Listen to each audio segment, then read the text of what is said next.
नमस्कार. One smile and one thumb. नेहमीप्रमाणे मी आहे तुमची Asmita Prashant Bhate, Asmita's beauty salon and academy. तर आज हा स्पेशल व्हिडिओ आहे खास तुमच्या सर्वांसाठी, मेहनत करणाऱ्या लोकांसाठी, स्वतःला काहीतरी अस्तित्व निर्माण करणाऱ्यांसाठी. त्याच्या पहिला नक्की सांगेन, आम्ही आमच्या 22 वर्षाचं सेलिब्रेशन करत आहोत. येत्या 2 सप्टेंबरला आपल्या अस्मिताज ब्युटी सलॉन अकॅडमीला 22 वर्ष पूर्ण होत आहेत. बिझनेसला सक्सेस बिझनेस आज इथपर्यंत आलेला आहे आणि याच्या आनंदात आम्ही खास तुमच्यासाठी घेऊन आलेलो आहोत. आमच्या प्रत्येक सर्व्हिसवरती 40% डिस्काउंट घेऊन आलेलो आहोत. मग तो हेअर संदर्भात असू दे, स्किन रिलेटेड असू दे किंवा मेकअप, टॅटू, ऑलमोस्ट खूप साऱ्या सर्व्हिसेस आपल्या अस्मिताज ब्युटी सलॉन अकॅडमी मध्ये उपलब्ध आहेत. डिस्क्रिप्शन मध्ये तुम्हाला याची सर्व माहिती मिळणार आहे आणि अधिक माहितीसाठी तुम्हाला कॉलही तुम्ही करू शकता 98 220 46 912 ला. तर हा व्हिडिओ मगाशी मी म्हटलं की हा व्हिडिओ आहे आज अशा लोकांसाठी, मोटिवेट करण्यासाठी, किंवा माझी जी ओरिजिनल जर्नी आहे, जी अस्मिता प्रशांत भाटे तुम्हाला अस्मिताज ब्युटी सलॉन अकॅडमीचे ओनर तुम्हाला दिसत आहे, तिच्या जीवनाचा खडतर प्रवास. तर हा प्रवास नक्कीच मला आज आवडेल तुमच्या सर्वांसोबत शेअर करायला. सगळ्यात पहिला हा शेअर करण्यामागचं रिझन की खूप क्लायंट म्हणा किंवा खूप लोक आपल्याशी जोडलेली आहेत आणि त्यांनी मला पर्सनली किंवा मेसेजद्वारे सांगितलेलं आहे की मॅडम, आम्हाला तुमचा खडतर प्रवास ऐकायचा आहे आणि मला नक्की आवडेल हा खडतर प्रवास तुमच्यावर शेअर करताना. कारण यातून कुणाच्याही लाईफमध्ये जर एखादा जरी स्पार्क मिळाला तरीही जे काही अस्मिताज ब्युटी सलॉन अकॅडमीचा उद्देश आहे, एक बिझनेस उद्देश आहे, स्त्रीचं अस्तित्व निर्माण करण्याचा उद्देश आहे, यासाठी जर ही स्टोरी तुम्हाला उपयोगाला पडत असेल तर नक्कीच आज आम्ही इंटरेस्टेड आहोत तुम्हाला अस्मिताज ब्युटी सलॉन अकॅडमीच्या म्हणजेच माझा खडतर प्रवास सांगण्यासाठी. तर माझा प्रवास जो चालू झाला तो 2012 ला. तर खूप लोकांचे असे प्रश्न असतात की नक्की तुम्हाला मॅम काय बनायचं होतं. तर मी नक्की तिथून सुरुवात करेन. लहान असल्यापासून प्रत्येक मुलींचं काही ना काहीतरी स्वप्न असतं, करिअरच्या बाबतीत असतं, प्रत्येक गोष्टीत एक स्वप्न असतं. तसं माझंही स्वप्न होतं, मला PSI व्हायचं होतं. आणि खरं बघायला गेलं तर घरच्या बॅकग्राऊंडमध्येही तसे होण्याचे 99% चान्सेस होते, कारण माझे आजोबा फ्रीडम फायटर होते. घरात सगळं एन्व्हायरमेंट त्या पद्धतीचंच होतं. शिवाय माझी हाईट, पर्सनॅलिटी आणि माझा गेम होता रोप मलखांब, त्यामुळे गेमद्वारे सुद्धा मला PSI होणं अवघड नव्हतं. पण आमच्या पप्पांची इच्छा होती की मी लॉयर व्हावं, कारण त्यांना त्यांच्या लहानपणी लॉयर व्हायचं होतं. त्यामुळे आज माझ्या घरामध्ये मी आणि माझा भाऊ सोडला तर सगळे लॉयर आहेत. माझी मोठी बहीण क्लास 1 ऑफिसर आहे, लहान बहीण क्लास 1 ऑफिसर आहे. आज खरं माझी इच्छा नव्हती की मी लॉयर व्हावं. जेव्हा पप्पाने PSI नाही म्हणून सांगितलं त्यावेळेस मी प्रयत्न केला, मला रिपोर्टर व्हायचं होतं आणि पप्पानी मला त्या गोष्टीसाठीही नकार दिला. आणि माझं जी जर्नी आहे ब्युटी इंडस्ट्री, हे तर मी कधी स्वप्नातही बघितलं नाही की मी कधी ब्युटिशियन होईन. याच्या मागचं एक रिझन असं होतं की ज्या वाड्यात मी राहत होते त्या वाड्यामध्ये माझी बहीण सुद्धा कधी पार्लरला गेली नव्हती. त्यावेळेस 2011 सालची गोष्ट आहे की त्यावेळेस पार्लर एवढे प्रचलित नव्हते आणि जे होते ते खूप कमी होते आणि मी वाड्यात राहिलेली मुलगी आहे, त्यामुळे आमच्या इथून कुणी पार्लरशी लांब संबंध नव्हता. आणि दुसरी गोष्ट ब्युटी म्हणजे स्वतः किती सुंदर आहे. तर मला 10वी पर्यंत स्वतःलाच कळलं नाही की मी काय आहे, कारण मी एक प्लेयर होते आणि 10वी नंतर रिअलाइज झालं की आपण खूप सावळे आहोत आणि त्यासाठी लोकांनीही मला डावललेलं आहे. आणि नक्की आजची माझी स्टोरी तुमच्या प्रत्येकांमध्ये काही ना काहीतरी नक्की निर्माण करेल, मोटिवेट करेल. तर हा आहे माझा पहिल्याचा प्रवास. आणि 11वी 12वीत आल्यावर स्वतः काहीतरी बनणं. 11वीत आल्यावर एक सगळ्यात मोठी मी शपथ खाल्ली, ज्यामध्ये मी ठरवलं की वडिलांच्या पैशाने चैनीही करायची नाही आणि एज्युकेशनही करायचं नाही. आणि हा माझा निश्चय खूप दृढ होता, खूप धाडशी होता, कारण वडिलांनी लहानपणापासून मला कधी मुलगी म्हणून सांभाळलं नाही. तर पप्पा नेहमीच म्हणायचे तू माझी शेरणी आहेस आणि त्या पद्धतीनंच त्यांनी मला लहानाचं मोठं केलेलं आहे. आणि खूप धाडशी वृत्ती ही लहानपणापासूनच होती. जसं पप्पांनी डेव्हलप केलं. 11 मध्ये आल्यावर, 12 मध्ये आल्यावर माझ्या लाईफमध्ये कलाटणी आली. लाईफमधनं माझा आर्ट जागा व्हायला लागला. मग तो कशा ना कशाच्या तरी स्वरूपातनं, मेहंदीच्या स्वरूपातनं बाहेर आला आणि माझी पहिली जी अकॅडमी म्हणा किंवा त्यावेळेस अकॅडमी नाव नव्हतं, हॉबी क्लासेस हे नाव होतं. पण सुरुवात माझी क्लासेस पासूनच झाली आणि 2012ला जन्म घेतला हॉबी क्लासेसनी अस्मिताज ब्युटी सलून अकॅडमी मधनं. आणि त्यावेळेसच मला खूप चांगला प्रतिसादही मिळाला. त्याच वर्षी कळून चुकलं, नाणं कितीही खरं असलं तरी ते खणकवता आलं पाहिजे. याचाच अर्थ त्यावेळेसच मला उमगून आलं होतं की येस, आपण जर प्रयत्न केले, मेहनत केली आणि स्वतःचे टॅलेंट, स्किल लोकांपुढे जर दाखवायला चालू केलं तर दुनिया झुकती है, झुकाने वाला चाहिए. तर ह्या म्हणीनी, ह्या सगळ्या गोष्टींनी मला खूप प्रवृत्त केलं आणि त्या पद्धतीनं मला इन्कम सोर्सही चालू झाला. म्हणजेच मी 12वीत असल्यापासूनच माझा इन्कम खूप चांगला होता असं म्हणायला काही हरकत नाही. वाड्यात राहणारी मुलगी, सगळे फ्रेंड्स जे होते ते गुजराती मारवाडी होते, प्रत्येकाला पॉकेट मनी मिळायचा आणि मी तर शपथ खाल्ली होती की घरातनं चैनीच्या वस्तू घेणार नाही. आणि हेच मला माझं मोटिवेट ठरलं, मला सक्सेस पर्यंत न्यायसाठी मला मोटिवेशनल झालं. आणि प्रत्येक खर्च असू देल, शिक्षणाचा खर्च असू देल, हा स्वतःच्या स्वतः करण्यासाठी धडपडायला लागली ही अस्मिता लकडे त्यावेळेसची. आणि प्रवास माझा मी जो आहे एज्युकेशनचा तो M.Com पर्यंत केलेला आहे. MBA ची एंट्रन्स पास आउट आहे. शेअर मार्केट असू देल, म्युच्युअल फंड असू देल, तर ह्या सगळ्यांमध्ये आपण पदार्पण केलेलं आहे. या सगळ्यांमधनं माझं लाईफ केलेलं आहे. पण मी 12वीत जो चालू केलेला होता, जो मेहंदीचा जो काही आपला हॉबी क्लासेस होता, तो तर वर्षभर चालला. पण त्याच्यामध्ये इन्क्लुडिंग माझ्या सगळे क्लासेस चालू झाले, जसं की साडी ड्रेपिंगचे 40 प्रकार शिकवणं. हळूहळू ही सगळी कन्वर्टिंग माझी त्याच वर्षी पार्लरकडे वळत गेली. ब्युटी इंडस्ट्रीकडे कधी मी पदार्पण केलं मला स्वतःलाच समजलं नाही. पण मी कधीही सिरियस नव्हते. असं वाटत होतं की चला, आत्ता समोर आहे ना, आज मला पैसे मिळत आहेत ना, इट्स ओके, मी हॅप्पी आहे. आणि इतरांपेक्षा नेहमीच वेगळी छटा असणारी ही अस्मिता लकडे कधी या ब्युटी इंडस्ट्रीमध्ये पुढेपर्यंत आली कळलं नाही. पण ह्याचं सर्वस्व जे श्रेय आहे ते जे काही मला लाभलेले क्लायंट होते, माझे फ्रेंड्स होते, प्रशांत सर होते, यांमुळंच मला उमलून आलं की येस, मी काहीतरी करू शकते. एक वेळ अशी आली की मला रिअलाइज झालं की अरे बापरे, ज्या वेळेस महिन्याला 2000 कमवणं सुद्धा लोकांना अवघड होतं, त्यावेळेस म्हणजेच 2002 सालीला जेव्हा मी 12वीत होते, त्यावेळेस मी एका मेहंदीच्या ऑर्डर मधून त्यावेळेस माझे दिवसाची कमाई होती 8500 रुपये. म्हणजेच त्या वर्षी सोनं होतं 7000 मी. आणि खूप प्राऊड फील झालं ज्यावेळेस माझ्याकडे हा हिशोब आला की बापरे, आपण एका दिवसात जर असं चांगलं कमवू शकतो, तेही टॅलेंट्सवर. आणि दुसरी की आपल्याला कॉम्पिटिटर नाही. मी कधीच कुणाला कॉम्पिटिटर मानलं नाही, स्वतःचं कॉम्पिटिटर बनवून घेतलं. आणि नेहमी लक्षात ठेवलं की नाणं किती खरं असलं तरी खणकवत आलं पाहिजे. क्लायंटला काय पाहिजे आहे, त्यांना काय नवीन अपडेट्स देता येतात, ह्याच्या मार्गावर माझा अभ्यास चालू झाला. आणि तेव्हा कुठे जेव्हा 2005 मध्ये म्हणजेच मी B.Com लास्ट इयरला होते आणि त्यावेळेस असं रिअलाइज झालं की आपण खूप चांगल्या पद्धतीने आयुष्याच्या पुढेपर्यंत आलेलो आहोत आणि बहुतेक हेच माझं करिअर आहे असं रिअलाइज होत होतं.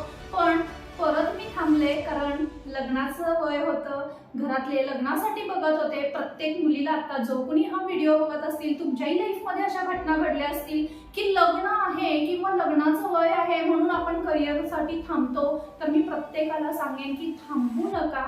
ज्या त्या वेळेस जे होणार आहे ते होणारच असतं. पण तुमचं अस्तित्व निर्माण करण्यासाठी जेव्हा तुम्ही करिअरमध्ये पदार्पण करता, त्यावेळेस न थांबता तुम्ही त्याच्या दिशा बदला चालेल, पण तुम्ही तुमचा निर्णय बदलला नाही पाहिजे कोणत्याही परिस्थितीमध्ये. आणि मीही हेच केलं. पण त्यावेळेस गुरु म्हणून, माझा एक चांगला फ्रेंड म्हणून मला भेटले प्रशांत भाटे सर. आणि त्यांनी मला माझ्या लाईफमध्ये परत एकदा रिअलाइज केलं, येस, तू योग्य मार्गावरती आहेस, पण तुझ्याकडे सिस्टीम नाही, तुझ्याकडे मॅनेजमेंट नाही. आणि त्यावेळेसच सरांनी मला सिस्टीम मॅनेजमेंट बद्दल सांगायला चालू केली. आणि मग मला स्वतःवर प्राऊड व्हायला चालू झालं की येस, मला ब्युटी इंडस्ट्रीमध्येच काम करायचं आहे आणि यातूनच मला पुढे जायचं आहे.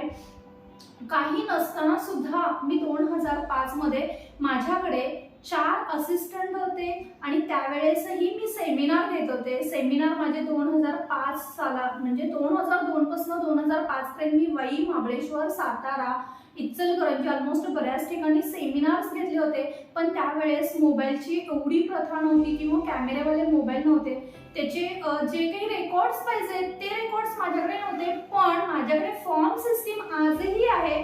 ज्या त्या टायमिंगला जे मी काही कामं केलेली आहेत त्या कामाची नोंद आहे, फीडबॅक फॉर्म आहेत. सांगायचा एकमेव उद्देश की तुम्ही जे काही काम करताय त्यावेळेस आपल्याला माहित नसतं की आपण काय लेवलला काम करतोय. थोडक्यात मी नेहमी म्हणते की मराठी भाषा खूप चांगली आहे आणि खूप वाईटही आहे. तर प्रत्येक वेळेस म्हणजे त्यावेळेस मला माझी स्वतःची लायकी काय आहे हे माहीत नव्हतं. पण ज्या दिवशी मी एक दिवस निवांत बसले आणि मी बघितलं 1 वर्षाचा आपण बघूया तरी एवढे आपण बीकॉमचे स्टुडंट आहोत, तर वर्षभरात मी किती कमवलं आणि किती घालवलं हे जेव्हा मी अंदाज काढला, टॅली केली, तर त्या टॅलीमधनं मला परत कॉन्फिडन्स लेवल वाढला माझा की त्या वर्षात मी माझं स्वतःचं पार्लर ओपन केलं होतं, माझ्या हाताखालच्यांना मी पगार देत होते आणि किती जणांना तरी मी जगवत होते. शिवाय त्यांचं अस्तित्व निर्माण करण्यास खारीचा वाटा अस्मिता लकडेचा होता. आणि तेव्हा मग रिअलाइज झालं की येस, आपण जे करतो आहोत ते योग्य आहे. कारण स्वतः एकटं खाण्यात मजा नाहीये, वाटून खाण्यात. म्हणजेच तुमचं जे नॉलेज आहे, ज्ञान आहे, हे तुम्हाला देता आलं पाहिजे. आणि तुम्ही जर ज्ञान वाटलं नाही किंवा ते नॉलेज स्प्रेड केलं नाही तर ते गंजतं, तो लुप्त होतो. याचाही अनुभव मला त्या वर्षी आला 2005 साली. पण खूप सारे अडथळे आले. जसं मी मगाशी म्हटलं, लग्नाची वेळ होती, मग आपण बाहेर पार्लर काढायचं की नाही काढायचं, घरातले काय इन्व्हेस्ट करायला पैसे देतील. आता जी सिच्युएशन मी सांगायला लागले, कदाचित हे ऐकणाऱ्यांमध्ये सुद्धा तुमच्याकडे आता ही सिच्युएशन येत असेल, तर त्यावेळेसही मला असं वाटलं की मी थांबते की काय, लग्न झाल्यावर मला नवऱ्याकडे हे सगळं करायला मिळणार की नाही मिळणार. किंवा लग्नाच्या खूप जणांच्या गोष्टी ऐकून होते की लग्न झाल्यावर चूल आणि मूलच करावं लागतं, जे सासरचे सांगतात तेच करावं लागतं. ह्या सगळ्या गोष्टी ऐकल्यानंतर मला एक वेळ असं झालं की मला लग्न नाही करायचं, मला पहिला स्वतःला उभं राहायचं आहे. मला नवऱ्याला 1 रुपयाही मागायची गरज नाही पडली पाहिजे. जर मी माझ्या बापाकडनंच कधी 11वी नंतर पैसे घेतले नसतील तर मी त्या नवऱ्याचे पैसे का घ्यायचे, हा प्रश्न सतत मला सतावत होता. आणि मी थांबले नाही आणि न थांबता हा प्रवास माझा चालू राहिला. 2005 साली माझं जे सलॉन होतं, जे पार्लर होतं, ते 350 स्क्वेअर फूटचं होतं. आणि मला सांगायला नक्की आनंद वाटेल, आत्ता आपली अस्मिताज ब्युटी सलॉन अकॅडमी 3600 स्क्वेअर फूटची स्वतःची आहे. शिवाय आपली सेकंड ब्रँच ओपन झालेली आहे विश्रामबागमध्ये, ती 800 स्क्वेअर फूटची आहे. आणि तिसरी ब्रँच 1500 स्क्वेअर फूटची आपले स्टुडंट विजय वटणे त्यांची ओपन होत आहे जतमध्ये. सांगायचा उद्देश इतकाच आहे, न थांबता केलेला सततचा प्रवास. म्हणजेच तुम्ही बरेच मोटिवेशन सगळं ऐकत असता, ज्याच्यामध्ये तुम्हाला सांगितलं जातं की तुम्ही सतत प्रॅक्टिस केली पाहिजे, मेहनत केली पाहिजे आणि स्वतःच्या निर्णयावर ठाम राहता आलं पाहिजे. कारण निर्णय तुम्हाला बदलायचा नाहीये, तर बदलायचे आहेत तुमचे मार्ग. अडथळे आल्यावर तुम्हाला अडथळे 100% येणार. अडथळे आल्याशिवाय आज कोणतीही व्यक्ती मोठी होत नाही. आणि 2006 साली कळलं की येस, की कितीतरी वर्ष आपण सातत्याने एका कामात असल्यामुळंच आपल्याला तुम्ही करत असलेल्या कामाचा सातत्यपणा तुम्हाला घेऊन जाणार आहे सक्सेस अनलिमिटेड पर्यंत. कारण हा सातत्यपणा तुम्हाला खूप काही शिकवत असतो. त्या करिअरमध्ये जो तुम्ही करिअर निवडलेला आहे त्यातल्या खोलवर गोष्टी तुम्हाला माहीत होत जातात आणि त्याचा अपडेटिंग अभ्यास जेव्हा तुम्ही करता आणि तो तुमचा अभ्यास पोहोचत असतो सक्सेस अनलिमिटेड. आणि हाच सक्सेस अनलिमिटेड लाभलेला आहे अस्मिताज ब्युटी सलॉन अकॅडमीला. जसं मी पहिलाही सांगितलं की मी एक खूप गरीब म्हणण्यापेक्षा एक मध्यमवर्गीय फॅमिलीतनं आलेली मुलगी आहे. आणि माझं लग्न जे झालेलं आहे ते प्रशांत भाटे, जे की ते खूप हायेस्ट होते. पण कुठंही मॅटर करत नाही तुम्ही गरीब आहात, तुम्ही श्रीमंत आहात, तुम्ही काळे आहात, गोरे आहात, दिसायला काय आहात, हे कधीही मॅटर करत नाही. तुमच्या अंगात ज्या कला आहेत, तुमच्या जवळ ज्या कला आहेत, त्या कलेचा तुम्ही कसा वापर करता, त्या कलेला तुम्ही सगळ्यांपुढे कसं प्रेझेंट करता, त्या कलेला तुम्ही करिअरमध्ये कसं डेव्हलप करता, त्याच्यासाठी किती प्रयत्न करता, सातत्य करत असता, हा मॅटर करत असतो. आणि ही गोष्ट तुम्हाला घेऊन जात असते सक्सेस अनलिमिटेडला. मग क्षेत्र कोणतंही असो, तुम्हाला कुणीही थांबवू शकत नाही. तर हाच प्रवास अस्मिता भाटेचा पण आहे आणि आजही मी थांबलेली नाहीये. तर मला सांगायला अजून एक गोष्ट आवडेल, जसं की मी सांगितलं की एक मुलगी होते त्यावेळेस मला खूप साऱ्या अडचणी आल्या करिअर निवडताना, करिअरला फॉलो करताना. लग्न झाल्यानंतरही मला प्रॉब्लेम्स खूप आले की मी सासू सासऱ्यांना बघायचं कसं. माझं तर इंटरकास्ट मॅरेज आहे, मी लिंगायतमधनं गुजराती झालेली आहे, मला गुजराती भाषा शिकायची आहे, मला त्यांच्या सगळ्या गोष्टी आत्मसात करायच्या आहेत आणि ह्या सगळ्या करताना मी करिअर कसं सांभाळणार आहे. पण तेव्हाही एकच ध्येय होतं की मला माझं अस्तित्व निर्माण करायचं आहे, मला माझ्या अस्तित्वासाठी हे सगळं करूनही त्याला वेळ द्यायचा आहे आणि ते जगापुढं प्रेझेंट करायचं आहे. म्हणजेच नाणं किती खरं असलं तरी ते खणकवता आलं पाहिजे. आणि हाच गोष्ट, हीच नियम, डिसिजन पॉवर माझी मला इथपर्यंत घेऊन आली आणि मी थांबले नाही. अडथळे मलाही आले की घर सांभाळून कसं करायचं, पण मार्गही तसेच सापडत गेले. लग्नानंतर काहीच दिवसात 6 महिन्यानंतर आम्ही एकटे राहायला लागलो आणि त्यावेळेस मोठी जबाबदारी पडली. श्रीमंतातून, सर खूप श्रीमंतात म्हणजेच प्रशांत सर म्हणजेच माझे मिस्टर खूप श्रीमंतीत राहिले होते प्रशांत सर आणि आयुष्याच्या मार्गावरती. जसं की आपल्याला माहित नाहीये की आत्ताचा प्रश्न कोणता आहे, प्रश्न पत्रिका आपल्याला काय येणार आहे माहित नसतं, तसंच जीवनामध्ये येणाऱ्या कोणत्या घटना, कोणती वेळ कशी येणार आहे माहित नव्हतं. आणि आमच्याही आयुष्यात असंच घडलं. प्रशांत सर एकदम श्रीमंतीत होते, पण कालांतराने आम्ही घरातनं बाहेर पडलो, आहे त्या ड्रेसवर बाहेर पडलो, 100 रुपये फक्त खिशात होते. आणि त्याच वेळेस ह्या प्रश्नाने पडलेल्या वेळेने आम्हाला खूप काही शिकवलं. म्हणजेच प्रशांत सर अगदी वाड्यातही राहिले, अगदी छोट्याशा 10 बाय 10 रूम मध्ये सुद्धा राहिले. 4 व्हीलर मधून जाणारा मनुष्य, 4 व्हीलर मधून फिरणारा मनुष्य, चालतही फिरलेला आहे, ट्रेननीही फिरलेला आहे आणि कारनीही फिरलेला आहे आणि आजकाल फ्लाईटनीही फिरत आहे.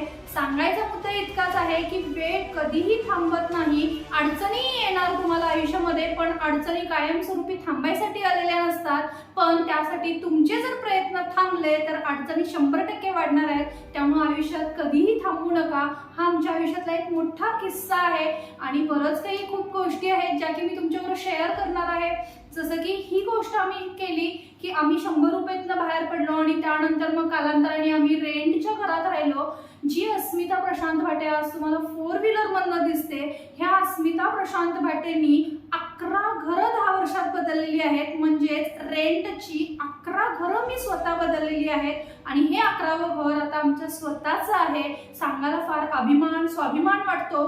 त्याच पद्धतीनं जे सलॉन मध्ये मला 22 वर्ष पूर्ण झालेली आहे, या 22 वर्षात मी टोटल 7 सलॉन चेंज केलेले आहेत. रेंटचे प्रत्येक वर्षी काही ना काहीतरी मला प्रॉब्लेम्स क्रिएट झालेले आहेत, तरीही आम्ही न थांबता, न डगमगता पुढे सरकलो आणि त्याचाच आज जो काही तुम्हाला सक्सेस अनलिमिटेड प्रवास दिसत आहे अस्मिता भाटेचा, प्रशांत भाटेंचा, तो म्हणजे न थांबता सातत्याने प्रयत्न करत अपडेटिंग होणं हा आहे. उगीचच कोणती गोष्ट तुम्हाला सहजासहजी मिळत नाही. मांजर सुद्धा 7 घरं बदलतं. खूप लोकांनी मला टोमणे मारले, खूप लोक आपल्याला बोलत असतात, टॉन्टिंग करत असतात, कधीही त्यांचं रागाने मनावर घेऊ नका. तर त्यातनं तुमचं मोटिवेशन तुम्ही जागरूक करा आणि त्यातून चला. मलाही असं बोललं गेलं की मांजर सुद्धा 7 घरं बदलून शांत बसतं, तुझी तर 11 घरं बदललेली आहेत. आणि त्याच दिवशी मी परत एक शपथ खाल्ली की इथून पुढे पण देव मला अशीच घरं 1.5-1.5, 2-2 वर्षाला बदलायला लावू देत, पण ते घर रेंटचं नसून स्वतःचं असलं पाहिजे. अशा काही गोष्टी तुम्ही तुमच्या आयुष्यात डिसिजन घ्या आणि नक्कीच ज्यावेळेस तुम्ही डिसिजन घेणार ना त्याच टायमिंगला तिथे 100च्या 60 प्रश्न आणि उत्तरही तुम्हाला तिथे मिळायला चालू होतील. ऑटोमॅटिक मार्ग सुटायला चालू होतील. गरज आहे एका डिसिजनची. तर डिसिजन खूप महत्त्वाचं आहे, मेहनत खूप महत्त्वाची आहे आणि प्रगतीला आत्मसात करण्यासाठी तुम्हाला ह्या गोष्टी नक्कीच पाळल्या पाहिजेत. त्याच सोबत तुम्हाला तुमची फॅमिली ही जपता आली पाहिजे. फॅमिली असेल तर आपण सगळे आहोत आणि आज आपण हे सगळं कोणासाठी करतो तर आपल्या फॅमिलीसाठी. जसं मी मगाशी पण म्हणलं, खूप महिलांचा प्रश्न होता की 2 मुलांना घेऊन तुम्ही कशा पद्धतीनं हा करिअर पार पडत आणला, सक्सेसमध्ये आणला. तर मगाशीच मी बोलत होते, पूर्ण 22 वर्षाच्या अखंड आमचा जो काही कालखंड चालू आहे बिझनेसचा, यामध्ये मी फक्त 1 महिन्याची ते 1.25 महिन्याची सुट्टी घेतलेली आहे, ती म्हणजे डिलेव्हरीच्या पिरियडची. रात्री 8:30ला मी सलॉन क्लोज केलेला आहे आणि पहाटे 6:30ला माझा मोठा मुलगा देवांशचा जन्म झालेला आहे. म्हणजेच मी न थांबता न विश्रांती घेता हा मार्ग पुढे पुढे घेत आले आणि 15व्याच दिवशी म्हणजे डिलेव्हरी नंतर देवांश माझं बाळ 15 दिवसांचं होतं आणि 16व्या दिवशी मी प्रवास केला. इथून 30 किलोमीटर अंतरावरच्या जे हुपरी गाव आहे तिथे मला 21 मेकअप होते आणि हे 21 मेकअप मी 15 दिवसाच्या बाळाला घेऊन केलेले आहेत. बाळाला मी चटईवर ठेवलेला आहे आणि ते 21 मेकअप मी 1.5 ते पावणे 2 तासात कंप्लीट केलेले आहे. प्रत्येक लेडीजसाठी मला सांगायला आवडेल की मान्य आहे त्यावेळेस हा खडतर प्रवास होता, पण त्या प्रवासाने मला शिकवलं, त्या प्रवासाने मला दाखवून दिलं की मी एवढ्या कमी वेळेत एवढे छान पद्धतीनं मेकअप करू शकते. आणि कुठेतरी हेच गुणधर्म, हेच मोटिवेशन अशा लेडीजना माझ्या जवळपर्यंत घेऊन आलं की अस्मिता करू शकते तर आम्हीही करू शकतो. आणि त्यांनी त्यांच्या आयुष्याचा सक्सेसचा मार्ग अवलंबला आणि कष्ट करत, प्रयत्न करत आज इथपर्यंत आहेत. त्याचबरोबर धैर्या, जी की डॅशिंग धैर्य या नावाने ओळखले जाते. नक्की ही स्टोरी खूप इमोशनल वाटेल तुम्हाला, पण ही खरी स्टोरी आहे आणि मला सांगायला नक्की आवडेल. जे लोक ॲबॉर्शन्स करतात, दुसरं बाळ नको असतं, तर माझ्या बाबतीतही काही घटना अशी झालेली होती की जेव्हा माझं लव्ह मॅरेज आहे, लव्ह विथ अरेंज मॅरेज आहे, तर लग्नाच्या पूर्वी आमची इच्छा अशी होती की पहिला मुलगा हो किंवा मुलगी हो, आपण एक बाळ करायचं.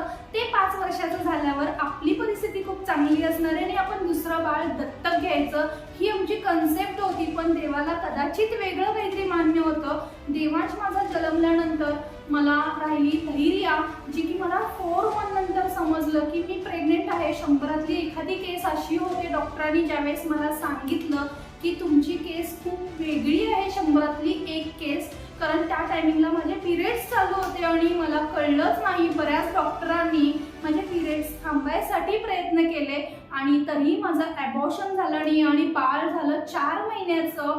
आणि तेव्हा डॉक्टरांनी डिसिजन सांगितलं की 100तली एक केस आहे, जे बाळ आत इतकं डॅश करू शकतं तर ते बाहेर आल्यावर किती डॅशिंग बनेल. तर डॅशिंग धैर्याचा प्रवास हा पोटातूनच डॅशिंग चालू झाला. पण वेळ इतकी वाईट होती की त्या टायमिंगला मला ॲबॉर्शन करायला सुद्धा आमच्याकडे पैसे नव्हते. प्रशांत सर गोव्याला जॉब करत होते आणि मला सरांना सांगणं खूप मुश्किल झालेलं होतं की आता हे ॲबॉर्शन थांबवायचं कसं आणि करायचं कसं. तर ॲबॉर्शनसाठी सुद्धा पैसे नव्हते, डोळ्यात पाणी आलं होतं. पण पुरोहित मॅडम, प्राजक्ता मॅडमनी मला खूप चांगला धीर दिला, आत्मविश्वास दिला आणि सांगितलं की हे बाळ आपण कंटिन्यू करायचं. लिटरली खूप त्रास सहन केला मी त्या पिरियड्समध्ये. खूप लोकांचं ऐकून घेतलं की एज्युकेटेड असून सुद्धा तुम्ही असं कसं काही वागू शकता. आजकालचे एज्युकेशन, तर परिस्थितीला कुणीही थांबवू शकत नाही, तुमचं एज्युकेशनही थांबवू शकत नाही. परिस्थिती जी आली आहे त्या परिस्थितीला तोंड द्यावंच लागतं. आणि मला खूप मोठं टेन्शन आलेलं, मी एकच मूल व्यवस्थित सांभाळू शकत नाही तर मी दुसरं मूल कसं सांभाळणार. पण त्याच टायमिंगला मला देवासारखे भेटले आमचे हेमंत काका आणि रेश्मा भाभी. जसं म्हणतात ना की कशा ना कशाच्या रूपाने तुमच्याकडे देव तुम्हाला बऱ्याच गोष्टी सांगायसाठी येतो. तर त्यांनी सांगितलं जे काही बाळ जन्माला येईल ते त्याचं भविष्य घेऊन येईल. आणि खरंच असं झालं. 9 महिने पूर्ण झाले, धैर्याचा जन्म झाला. धैर्याचा जन्मही असा झाला की तारीख पूर्ण माहीत नव्हती आम्हाला आणि जस्ट आम्ही दवाखान्यात दाखवायला म्हणून गेलो होतो. 10 वाजता गेलेलो, 11:30 वाजता धैर्या सीझर झाली. सीझर झाल्यानंतर पूर्ण 2 दिवस माझ्या कन्सेप्टच्या बाहेर होतं, कारण मी नॉर्मल डिलिव्हरीच्या पैशांची जुळणी करून ठेवली होती. प्रशांत सरांचा पगार जो काही इन्शुरन्स कंपनीत होतो तो 5 ते 10 तारखेमध्ये होतो आणि धैर्या जन्मली 2 तारखेला. परत मला बसल्या जागी सीझर झाले, मुलगी झाले, ह्याचं काहीच मला भान नव्हतं. एकच भान नव्हतं की आता मॅडमचं बिल 30,000 पर्यंत गेलं असणार आहे आणि मी यांना एवढे पैसे द्यायचे कुठून. 2 दिवस माझ्या डोळ्यातलं पाणी थांबलं नाही.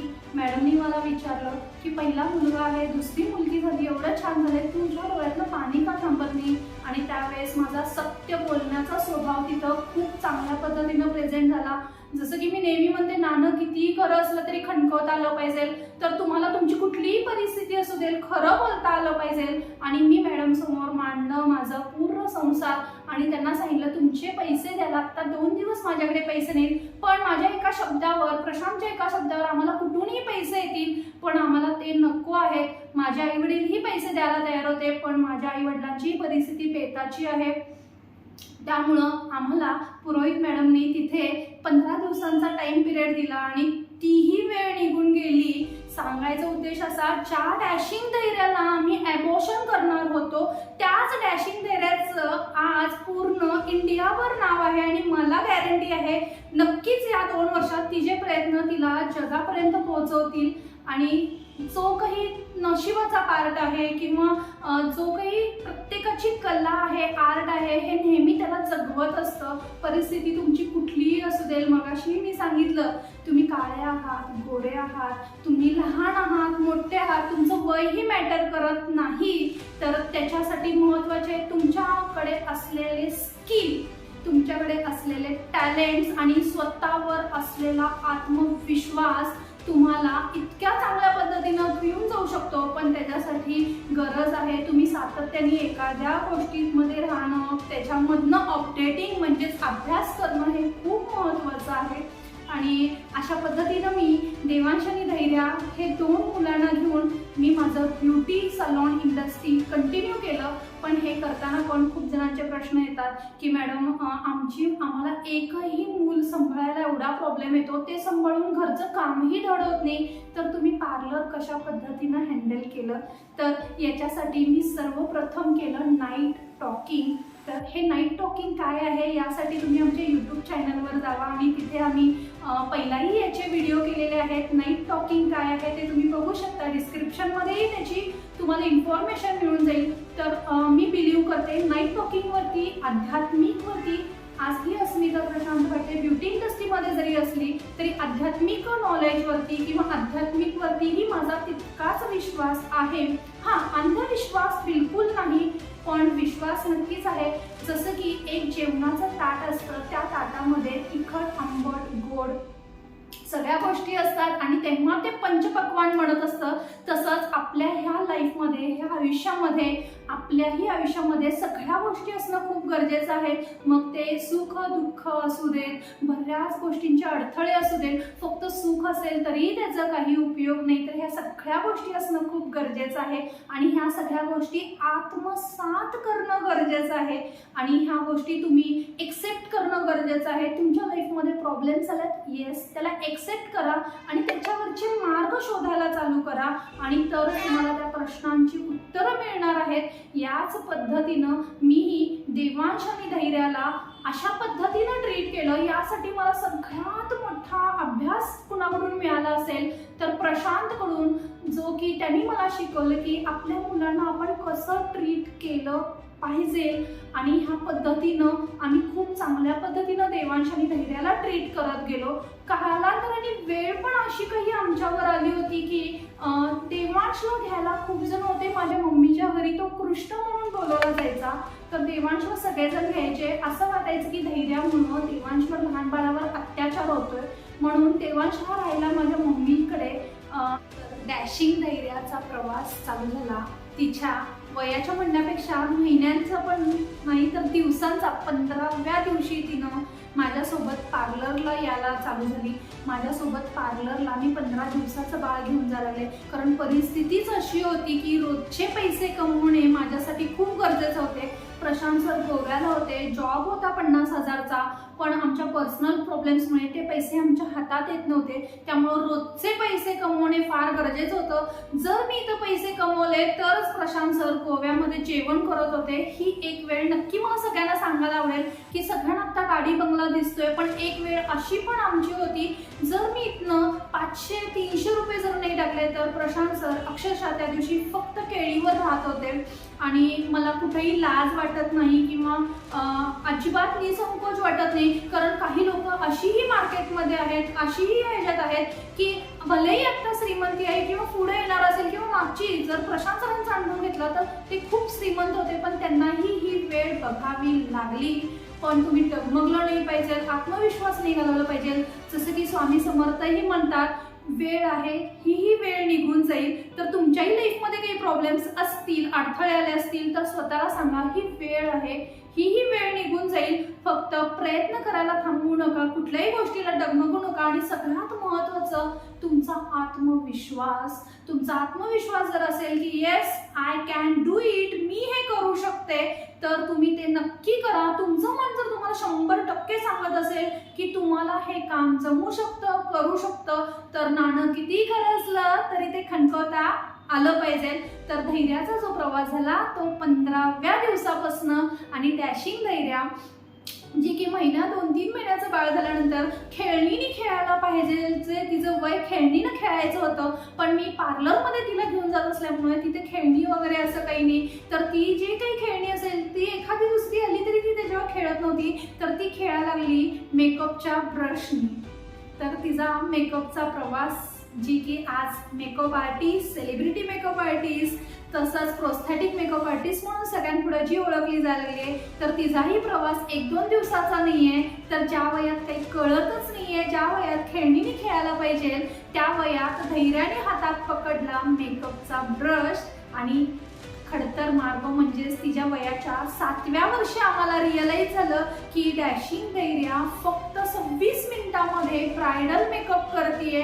आणि त्या दिवशी मलाही स्वतःला शॉक बसला. पहिला तर माहीतच होतं, जसं की रोजच्याच गोष्टी असतात की ही करते हे माहिती आहे, पण नेहमीच ती माझ्या लेक्चर्समध्ये खेळत बसायची. पण तिची ग्रास्पिंग पॉवर वाढत गेली. ती जे करायला लागली आहे, जे बघतीये त्यालाच ती तिचं सगळं सर्वस्व मानायला लागली. आणि आज तिचं जे काही ग्राउंड म्हणा, जे काही सगळं आहे ते तिच्यासाठी तिची अस्मिताज ब्युटी सलून अकॅडमी आहे. आणि तिच्या प्रवासामध्ये तिनं वयाच्या 2.5व्या वर्षी पहिला स्टेज शो केली, जे की बाळ 2.5 वर्षाचं होतं.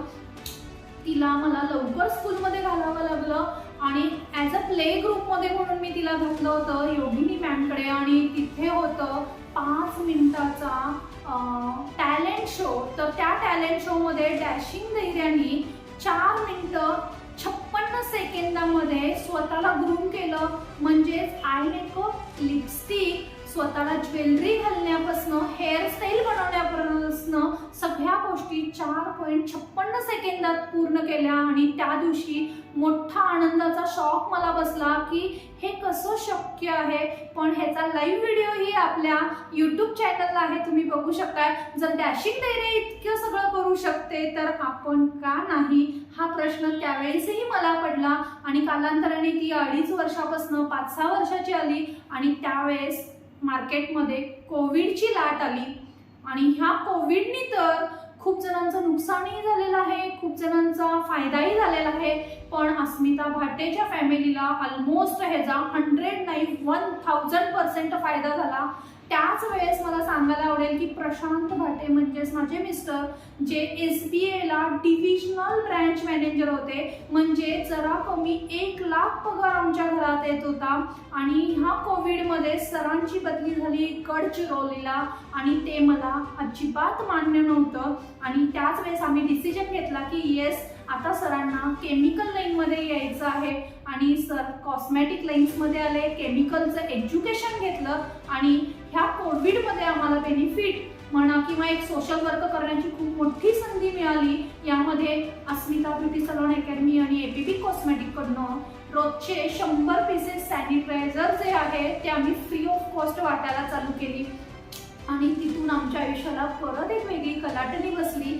आम्ही चौघं घरात असल्यामुळं जे काही मी वेबिनारचे क्लासेस घेत होते ॲज अ एक सोशल वर्क म्हणून मला असं वाटलं की 1-2 वर्ष कोविड आपलं चालू होतं की महिलांना काही ना काहीतरी नॉलेज दिलं पाहिजे. मला माहीत नव्हतं की मी जे निस्वार्थी भावनेनी जे काही नॉलेज वेबिनारच्या माध्यमातून, यूट्यूबच्या माध्यमातून म्हणा किंवा लाईव्हमध्ये जाऊन देत होते, ते नॉलेजच मला 100 नाही 1000 पटीने मला रिटर्न्स मिळणार आहेत. त्याचे फायदे ते मला मिळाले डॅशिंग धैर्याच्या माध्यमातून. म्हणतात ना देर है पर अंधेर नाहीये.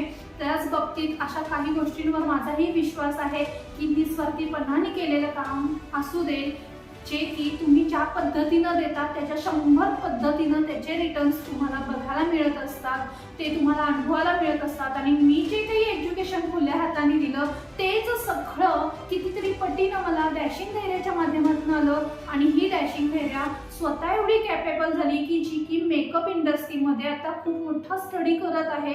आणि सगळ्यात सांगायला आवडेल की तिचे लाईव्ह सेशन्स, तिला जिथं जिथं आता MP ला जाऊन आली, ती दिल्लीला जाऊन आली, दिल्लीला प्रेस कॉन्फरन्स झालं. ती जेव्हा फर्स्ट टाइम फ्लाईटमध्ये तिच्या पैशाने बसले त्यावेळेस मनात विचार आला, मला कोणता अधिकार होता की हिला जन्म नाही द्यायचा. जर त्यावेळेस मी असा काही विचार करून जो माझा विचार केला असता तर आज ही डॅशिंग धैर्या इंडियाला मिळाली नसती. आज इंडियाची शान, सांगलीची शान डॅशिंग धैर्या नसती. तर तुम्हाला सगळ्यांना नक्की सांगायला आवडेल की जे काही होत असतं ते चांगल्यासाठी होत असतं. आणि त्यावेळेस माझ्या बाबतीतही असाच झालेला आहे की जो मी निर्णय घेणार होते तो खूप चुकीचा होता. आणि धैर्या तिचं लक, तिचं भविष्य, तिचे स्किल ती स्वतः डेव्हलप करायला सक्षम झाली. ह्या सक्षम मागे, तिला डेव्हलप करण्यामागे सगळ्यात मोठा हात पॅरेंट्सचा आहे. म्हणजेच मी आणि प्रशांत सरांनी इतर मुलांसारखं तिला न ट्रीट करता, देवांशलाही आम्ही इतर मुलांसारखं ट्रीट न करता खूप वेगळ्या पद्धतीनं आम्ही त्यांना ट्रीट करत आलेलो आहोत. आणि त्या ट्रीट करताना सुद्धा मला खूप गोष्टी फेस करायला लागलेल्या आहेत. जसं की वयाच्या 7व्या वर्षी तिनं मुंबई एक्सपोमध्ये 1.5 लाख लोकांपुढे लाईव्ह स्टेज शो केला. आणि खूप छान, म्हणजे 80 ते 90% लोकांनी तिची खूप चांगलं कौतुक केलं, तिला खूप चांगल्या ऑफर्सही आल्या. पण त्याच टायमिंगला माझं मन परत एकदा डगमगलं. कारण खूप 80% सोडून 20% जी लोकं होती त्यामध्ये काही लोक माझी जवळची होती. त्यांनी सांगितलं की तू मुलीचं नुकसान करत आहेस, तू मुलीचं नुकसान करत आहेस, तिचं बालपण तू हरवलेलं आहेस, तिचं बालपण हरवण्याचा तुला काहीही अधिकार नाही. किंवा तिचं एज्युकेशनचं काय, ती इतकी हुशार आहे तर तिला तू सायन्समधनं घेऊन जाऊ शकतेस, मेकअपनी होणार काय आहे. असे खूप सारे प्रश्नांनी माझा ब्रेनवॉश झाला. आणि एक दिवस अक्षरशः मी पूर्ण सलून बंद केले आणि मी निवांत विचार करायला बसले की खरंच मी माझ्या मुलीवर अन्याय करते का. बघा, असे काही प्रश्न तुम्हालाही तुमच्या पाल्याबद्दल होत असतील. पॅरेंट्स म्हणून राहणं खूप टफ आहे की आपले डिसिजन जे काही घडत असते ते आपल्याबरोबर घडत असते. आपण दुसऱ्यांना कितीही सांगायचं म्हणलं तरी तितक्या 100% गोष्टी समजत नाहीत. हे मला नक्कीच समजलेलं आहे. ज्याच्या पोटात दुखतं त्यालाच माहीत असतं की ते किती दुखतंय. आपण दुसऱ्याला सांगून ते फक्त आपलं सात्वन करू शकतात. हेच आयुष्याची एक मूलमंत्र मी तुम्हाला सांगेन की जे काही मला धैर्याबद्दल किंवा देवांशबद्दल दिसत होतं त्या टायमिंगला काही लोकांच्या नजरेत मी चुकीची होते किंवा आहे असंही मी म्हणेन. पण परत एकदा धैर्याने सिद्ध केलं जेव्हा आता ती ॲबॅकसमध्ये 100 आउट ऑफ 100 मार्क्स तिला आलेले आहेत, जिल्ह्यामध्ये पहिली आलेली आहे. तेव्हा मला कळून परत एकदा चुकलं की नाही, आपण कोणत्याही व्यक्तीला, मग ते लहान मुलं असू देल किंवा मोठे असू देल, त्यांच्या यशाच्या कोणत्याही गोष्टीला आपण मध्ये राहणं किंवा त्यांना थांबविण्याचा आपल्याला कोणताही अधिकार नाही. आपला अधिकार त्यांना नेहमी मोटिवेट करणं हाच आहे. जे काही करायचं आहे ते प्रत्येकाला स्वतःलाच करायचं असतं. ते म्हणतात ना नेहमी, जर तुम्हाला काही चांगलं करता येत नसेल तर ॲटलिस्ट वाईट करू नका.